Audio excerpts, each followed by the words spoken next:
Est-ce que tu as déjà poussé une porte de toutes tes forces, pendant des heures, épuisé, frustré, convaincu que tu avais juste besoin de plus de force, sans voir ce qui était écrit dessus? Tirer.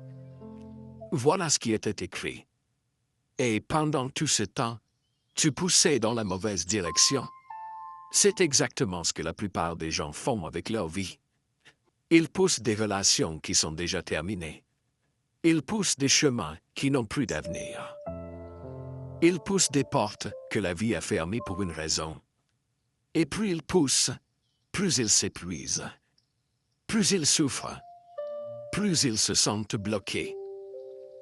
Et avant de commencer, dis-moi dans les commentaires, quelle était la porte que tu pousses encore?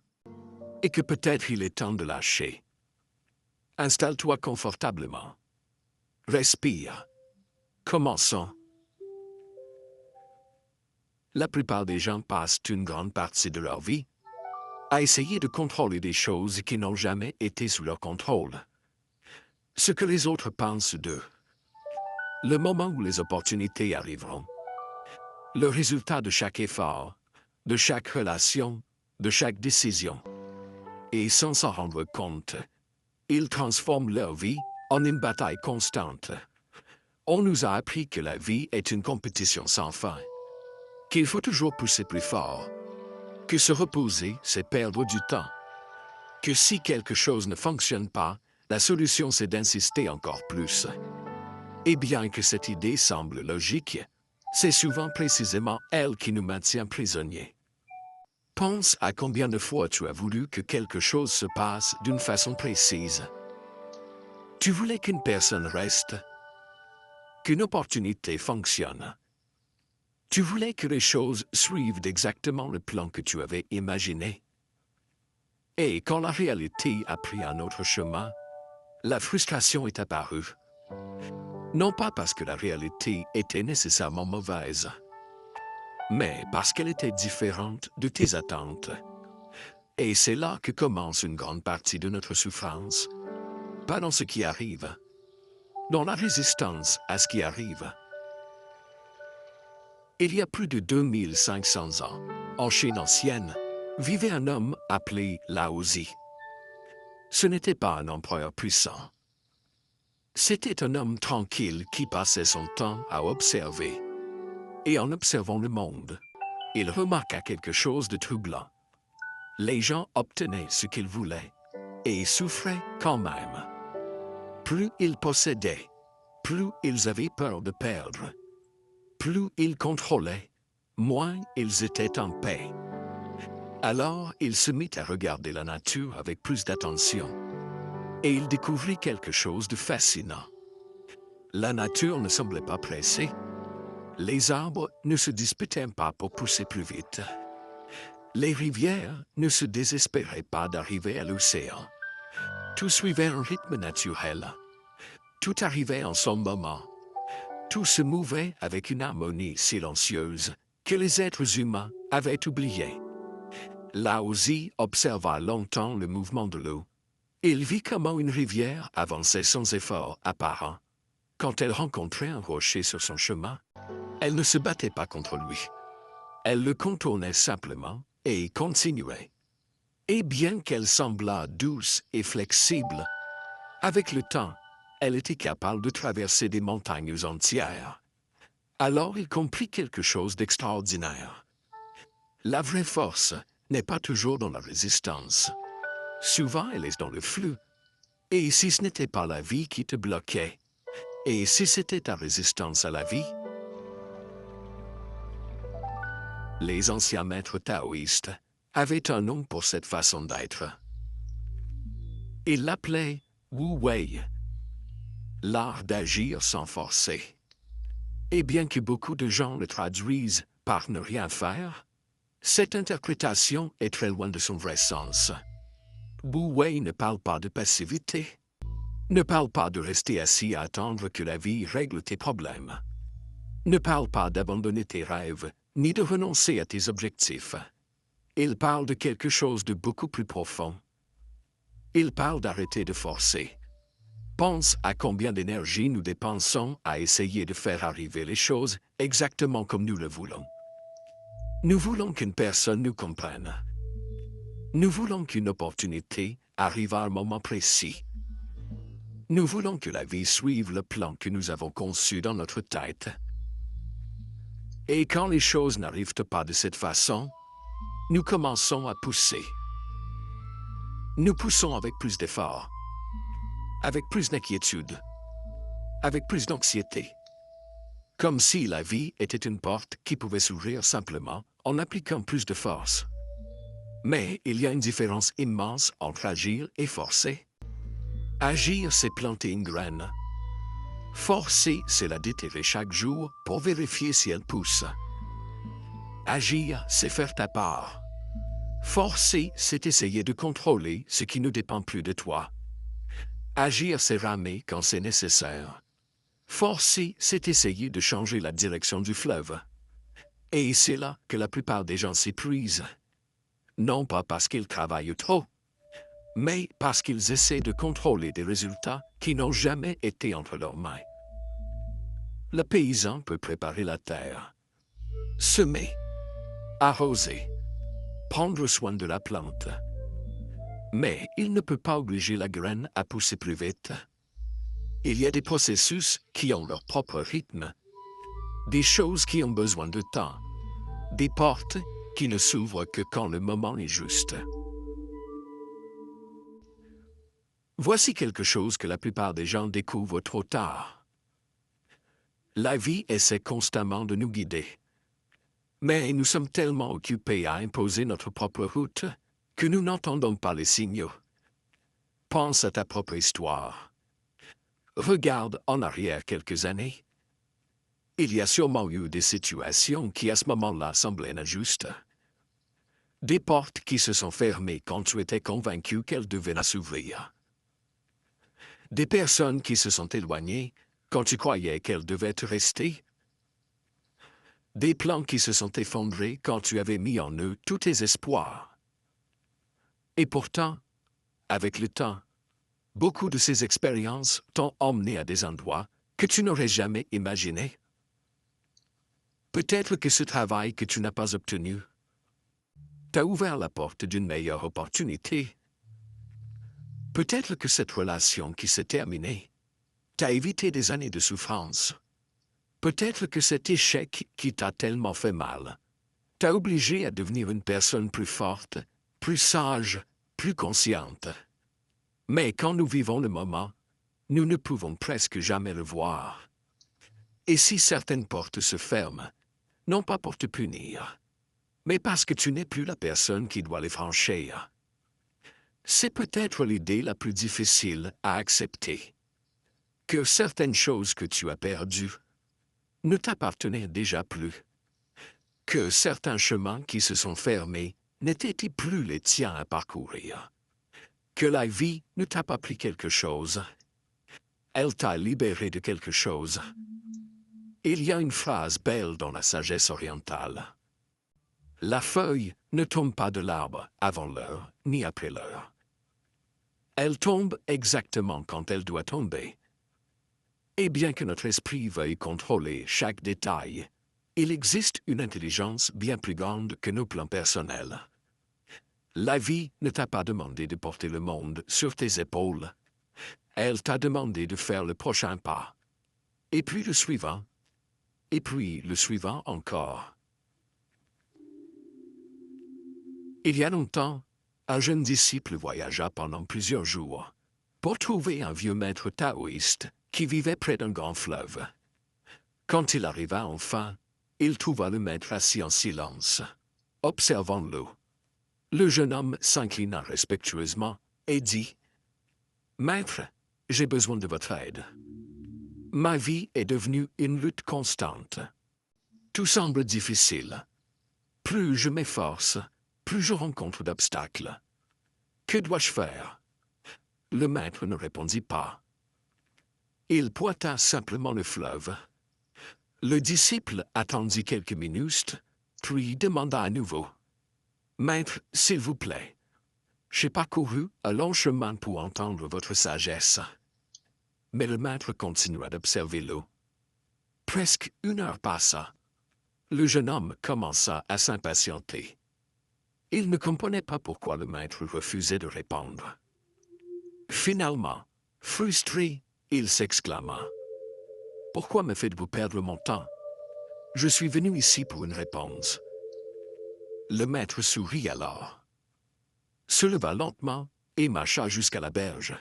« Dis-moi, demanda-t-il, qu'est-ce que tu vois? »« Un fleuve. »« Et que fait le fleuve? »« Il coule.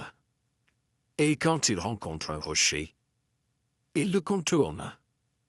Et quand il rencontre une montagne, il cherche un autre chemin. Et est-ce qu'il arrête jamais d'avancer? » Le disciple resta silencieux. « Non. » Le maître acquiesça. « Exactement. Le fleuve ne discute jamais avec le chemin. Il ne perd jamais d'énergie à souhaiter que la montagne n'existe pas.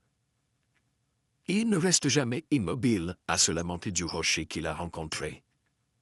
Il avance simplement. » Le jeune homme observa l'eau avec attention. Pour la première fois, il commençait à comprendre. Le maître continua. « Toi, tu fais le contraire. Tu passes ta vie à te battre contre chaque obstacle. Tu veux que les gens soient différents. Tu veux que les circonstances changent. Tu veux que le chemin s'adapte à toi. » Il pointa à nouveau le fleuve. « C'est pour ça que tu es épuisé. Non pas parce que tu as trop de problèmes, mais parce que tu luttes contre chacun d'eux. » Le disciple baissa les yeux. Ces mots décrivaient parfaitement sa vie. Le maître dit alors quelque chose qu'il n'oublierait jamais. La vie est comme ce fleuve. Quand tu essaies de tout contrôler, tu souffres. Quand tu apprends à te mouvoir avec elle, tu découvres une force bien plus grande que la tienne. Pendant plusieurs minutes, tous deux restèrent en silence à observer l'eau. Et dans cet instant, le jeune homme comprit quelque chose qui lui avait pris des années à voir. Ce n'était pas le fleuve qui bloquait son chemin. C'était sa résistance au fleuve.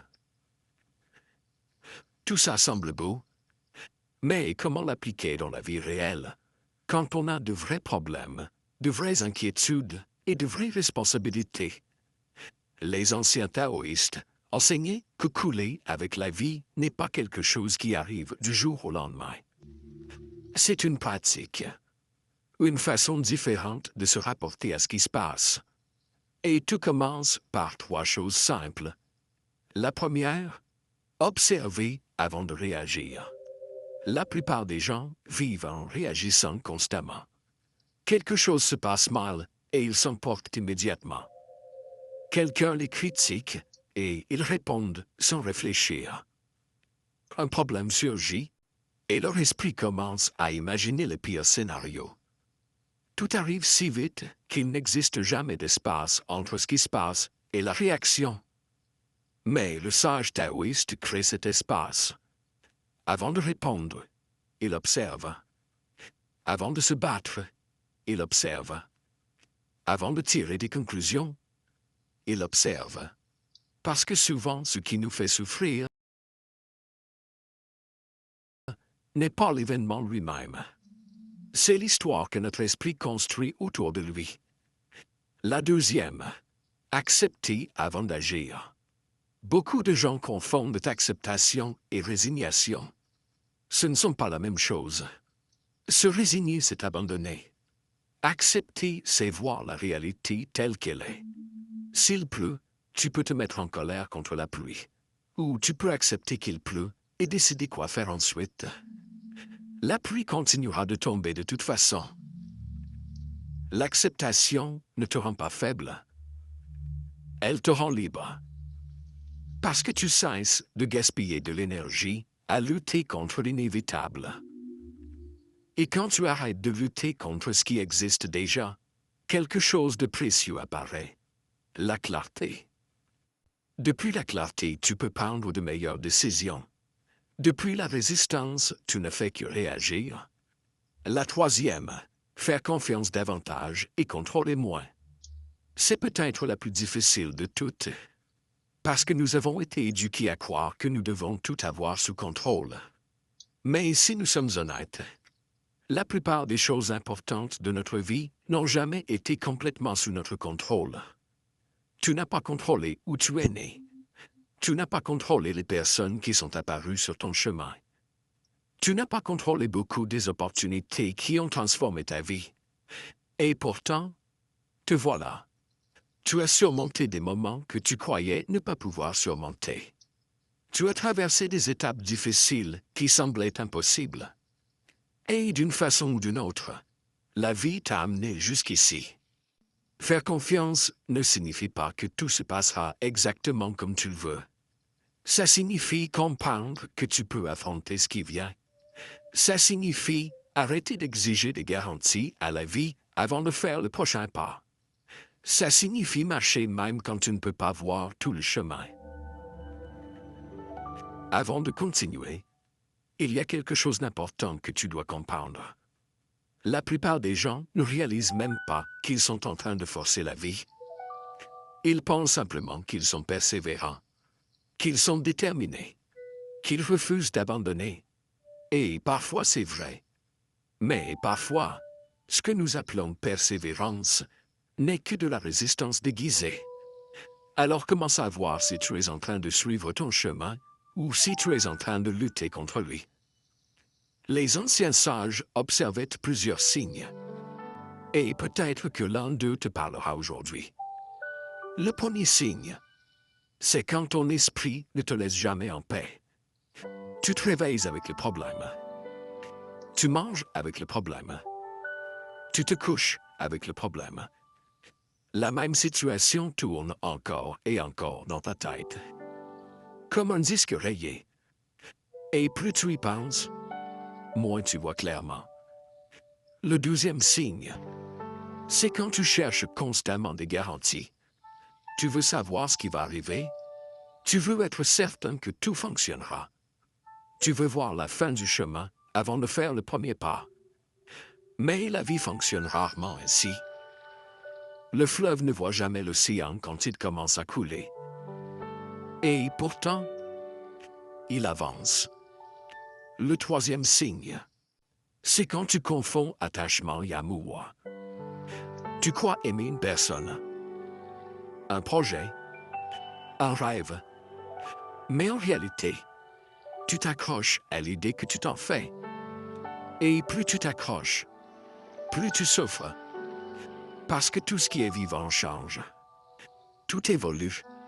Tout se transforme. Le quatrième signe, c'est quand ton corps commence à te parler et que tu refuses de l'écouter.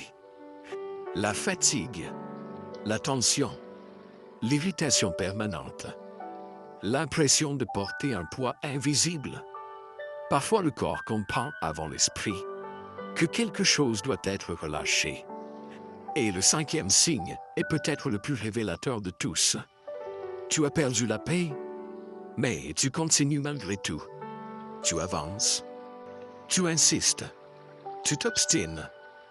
Parce que tu crois que revenir en arrière serait un échec. Mais parfois, ce n'est pas toi qui avances. C'est simplement ton attachement qui refuse de lâcher. Le Tao enseigne quelque chose de très simple.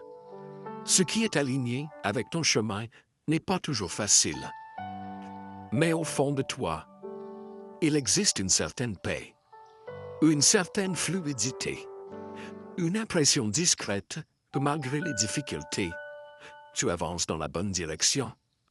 À l'inverse, quand tu luttes constamment contre la vie, tout devient lourd, tout devient rigide, et peu à peu, tu oublies ce que signifie respirer librement. Alors ce soir, pose-toi simplement cette question. Ce que je poursuis encore aujourd'hui, vient-il de mon cœur ou vient-il de ma peur de lâcher prise? Car parfois, la porte ne s'ouvre pas davantage parce que tu pousses plus fort. Elle s'ouvre quand tu acceptes enfin de lâcher la poignée. Il y a quelque chose que le Tao répète sous 1000 formes différentes. Et que la plupart des gens n'entendent vraiment qu'après des années de lutte. Ce que tu résistes persiste. Ce que tu acceptes se transforme. Rappelle-toi du disciple au bord du fleuve. Ce n'était pas le fleuve qui bloquait son chemin. C'était sa résistance au fleuve. Et peut-être que c'est exactement ça que tu vis en ce moment. Ce n'est pas la vie qui te bloque. C'est ta résistance à la vie. Le fleuve n'arrive pas à la mer en luttant. Il y arrive en coulant. La paix intérieure n'apparaît pas quand tu contrôles enfin tout. Elle apparaît quand tu cesses d'avoir besoin de tout contrôler. Quand tu comprends que tout retard n'est pas une punition, que toute porte fermée n'est pas une perte, que tout changement inattendu n'est pas une erreur. Souvent, ce que tu ne comprends pas aujourd'hui, prépare quelque chose que tu remercieras demain. Tu n'as pas besoin d'avoir toutes les réponses aujourd'hui. Fais ta part. Fais le prochain pas. Et laisse la vie faire le reste. Parce que ce n'était pas le fleuve qui bloquait le chemin. C'était la résistance au fleuve. Et quand cette résistance lâche, le fleuve retrouve son chemin. Ferme doucement les yeux. Respire profondément. Et pense à cette porte que tu pousses encore. Cette situation, cette personne, cette attente, cette peur, ne cherche pas à la changer. Ne cherche pas à la résoudre. Observe-la simplement. Maintenant, imagine que tu relâches tes mains. Tu n'as plus besoin de pousser. Tu n'as plus besoin de forcer. Tu peux simplement respirer. Devant toi apparaît un fleuve. Et sur ce fleuve, tu déposes ce que tu portes depuis si longtemps. Tu le regardes partir. Doucement. Sans résistance. Sans lutte. Et tandis que le courant l'emporte, répète intérieurement. Je fais ma part. Et je laisse la vie faire le reste. Je n'ai pas besoin de tout contrôler. Je peux faire confiance au prochain pas. Peut-être que la question que tu devrais te poser ce soir n'est pas comment pousser plus fort, mais quelle porte es-tu prêt à arrêter de pousser? Quelle résistance es-tu prêt à lâcher? Quel fleuve es-tu prêt à laisser te porter? Avant de nous quitter, je veux te remercier du fond du cœur d'avoir partagé ce temps avec moi. Merci de faire partie de cette communauté si spéciale. Et merci de m'avoir permis de t'accompagner sur une étape de ton chemin. Dis-moi dans les commentaires ce qui a le plus résonné en toi aujourd'hui. La métaphore de la porte, l'histoire du disciple et du maître, les 3 pratiques, ou simplement cette phrase que peut-être tu avais besoin d'entendre. Ce que tu résistes te retient prisonnier. Et si tu es arrivé jusqu'à la fin, écris simplement. Je laisse couler dans les commentaires. Ce sera notre façon à nous de nous rappeler que le fleuve n'arrive jamais à la mer en luttant.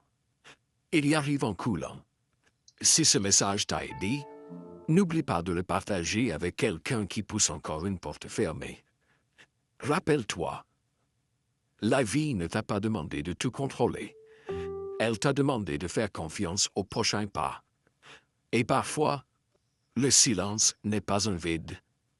C'est l'endroit où l'âme recommence enfin à respirer. Namasté.